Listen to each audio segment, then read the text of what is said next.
you got the name? 1, 2, 3. Hooray! All right, so I think it was about 54%.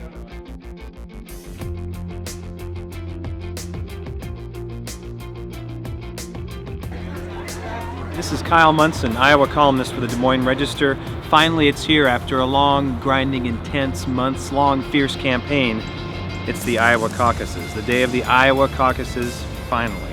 Governor Christie, we're with KCR, right? Just wanting to know how you're feeling on these hours leading up to the caucuses as we walk here. I feel great. It'll be quite. And we're spending some time here in the Des Moines Metro just talking to Iowans as campaigns and candidates and news crews are converging on the capital city. We're just kind of getting the mood at the end, the crescendo of the Iowa Caucuses. Come join us. One nation, under God, indivisible, with liberty and justice for all. It's a great process. This gentleman behind me drove up here from Missouri and see this. These two guys over here came here from Ohio to watch this. But as he just said, a bad day in this country beats anywhere else in the world for having a good day. I tapped on the shoulder, and I turned around, and there he was, James Gandolfini, the guy who played Tony Soprano. He was there with his children to see his TV daughter in Beauty and the Beast.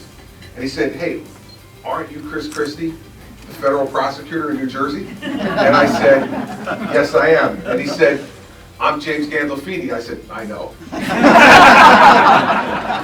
And he said, "I just need to tell you something." And I said, "Sure." And he grabbed me around the back and pulled me towards him. And he whispered in my ear, he goes, "You know it's all make-believe." Exciting just to hear all the different candidates' point of views, and Iowans take this responsibility seriously. So it's glad the state is here and excited to caucus this afternoon. It's happening, baby.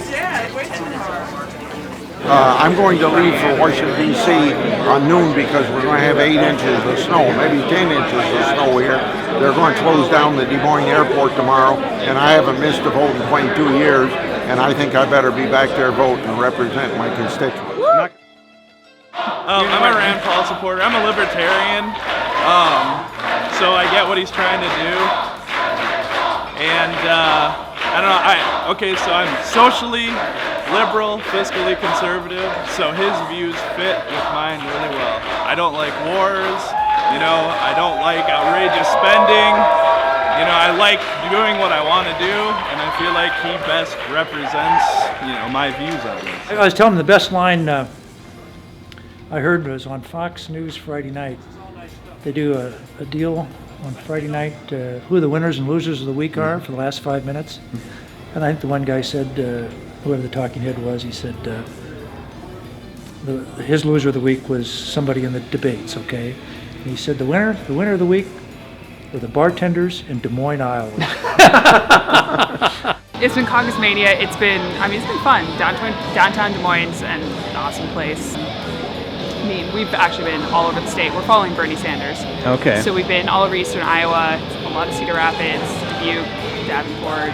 I love political science, and I love politics in general, and I just find the electoral process in the United States to be really interesting.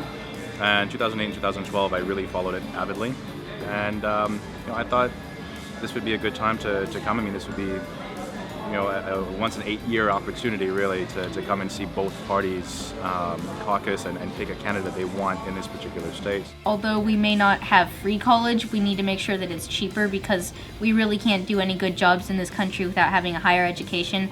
But higher education is so expensive that you're going to need a really good job to be able to pay it off, all of your debts. Everybody's trying to become president, and it's closer than it has been years before. Like the last election, it was really everybody kind of knew that it was going to be Obama, but this one it's kind of a toss-up, and everybody's, is it going to be Trump? Is it going to be Ted Cruz? Is it going to be, who is it going to be? And especially since Donald Trump, he's not exactly a political person. And I think it's changed American politics on both sides, largely Trump and Sanders. They both provided a public service on purpose or by accident. I think I was quite energized by it. The weather today certainly helps, so we'll see what the turnout's like. But I think some of the major issues have been discussed. There's a lot of issues that haven't.